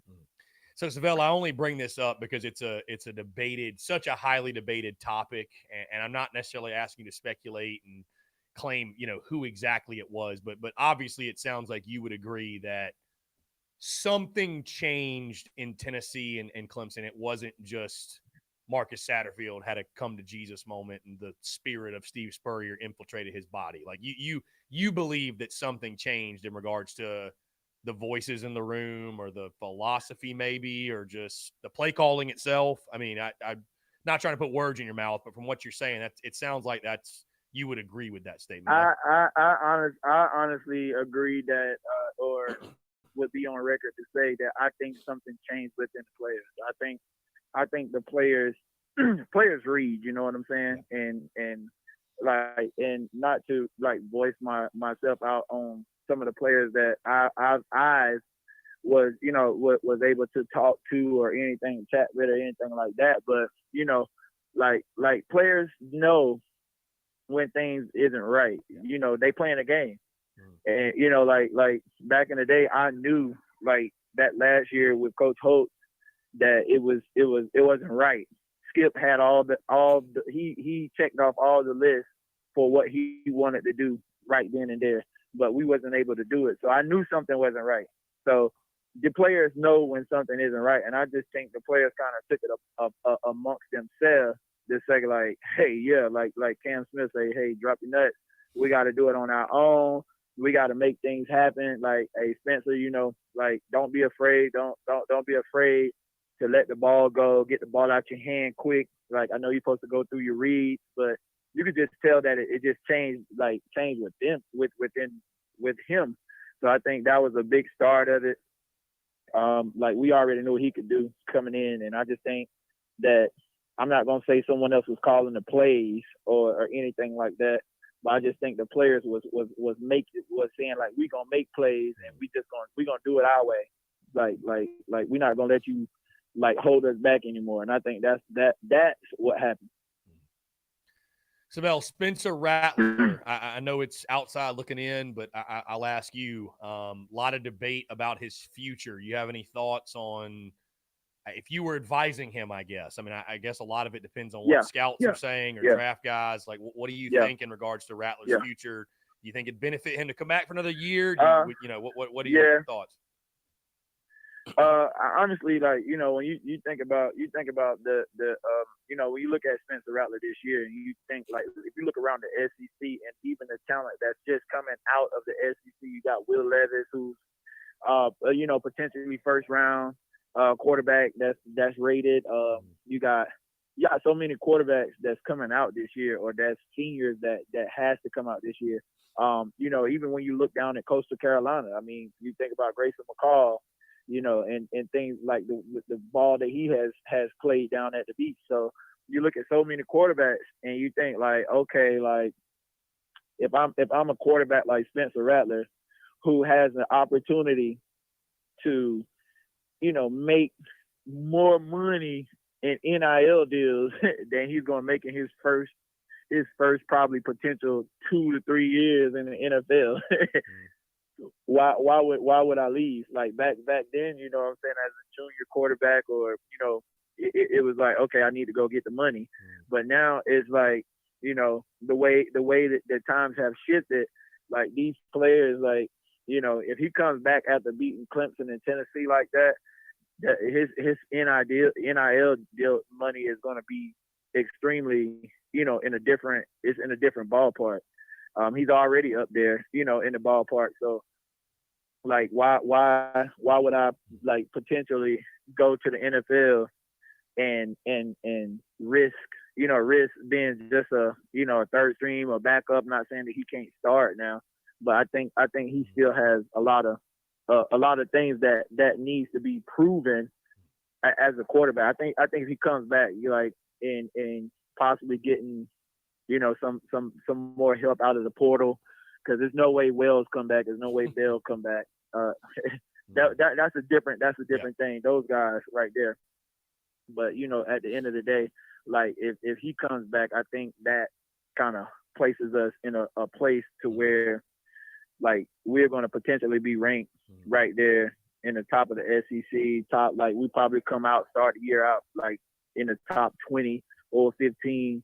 And I would love to see him come back. I would love to see him come back. I would love to see Grayson McCall come back. I would love to see actually all the quarterbacks that's starting right now for college, for the colleges in the South Carolina State, come back. Even the quarterback at Clemson. But so I just think right now he needs to make his way back, going to make a decision, because if he make a decision now, it's going to help us in recruiting. Like, if he says, hey, I come back, like, that's going to help with players jumping in the portal, because they've seen what happened with Wells. They're going to see things like that. And then also, it helps us with selecting, an offensive coordinator also. That's going to match his talent, And I think you make a great point, Savelle, with the NIL stuff. I think that's obviously a huge game changer now. And you think the type of NIL opportunities that a guy like Spencer Rattler is going to be able to attract. I think you make a great point, man. It's like, why rush it? Why rush it when you can come back and work on your skills and still get the money? You can still get the money. Savelle Newton, appreciate you taking the time. Hey, last thing before I get you out of here, Savelle, just overall thoughts, man, on the win against Clemson. Obviously, I know that, talking to yourself and other former players, it might mean a little bit more to the fan base than it does the actual players themselves. But still, either way, the way you end the season, back-to-back one of our top 10 teams, first time that's ever happened in school history. You finish up 8-4. You're going to go to a nice Florida bowl game. Just your overall thoughts on where kind of football now currently sits in regards to the trajectory of the program and moving forward under Shane Beamer. Well, these 2 wins means a little bit different to me. Honestly, it just goes not on a place of like showering any Debbie Downer on the wins. It's more like it just goes to show like what we could have been doing all year. Yeah. Like it just goes to show like how did we lose to Florida? How did we lose to Arkansas? How in the world did we lose to Missouri? So we could be we talking about a nice bowl. We could be sitting outside of the SEC championship game, hoping with those same 2 wins that's not unrealistic, but those same 2 wins, like looking at, okay, we got a chance to sneak in the college football playoffs right now with 1 loss. But I just feel like it just goes to show that we really abused the talent that we had this season on offense. I think we underused, having a running back come from Wake Forest where he was very successful in the ACC. We underused him. We underused all our receivers. We misused Dan returning back when he could have left. It went to the NFL last year. We misused Wells. We showed that how explosive he came along at the end of the season. And Lord, we misused Bell. And we had 4 tight ends. Like while I wait to the Clemson game, they've been saying, okay, this guy is a blocker. He's only in the block, but he shows us that he could have been into the pass game all season. We could have been using like 3 to 4 tight ends all season long. So it just goes to show that we misused our opportunity. This was our year. This was our opportunity. This was our chance to be to be ranked in the top 10. But we definitely didn't do it. And that was one of the things I predicted at the beginning of the year, only because I knew who was still calling the plays. So I'm just happy that we got those wins. I think those wins are going to predicate who's open to come to South Carolina as an OC. Like we want all these big names, but all these big names probably don't want us. Yeah. So hopefully with those 2 wins, it's gonna open those guys up to even wanting to come here and be a part of what Coach Beamer's building.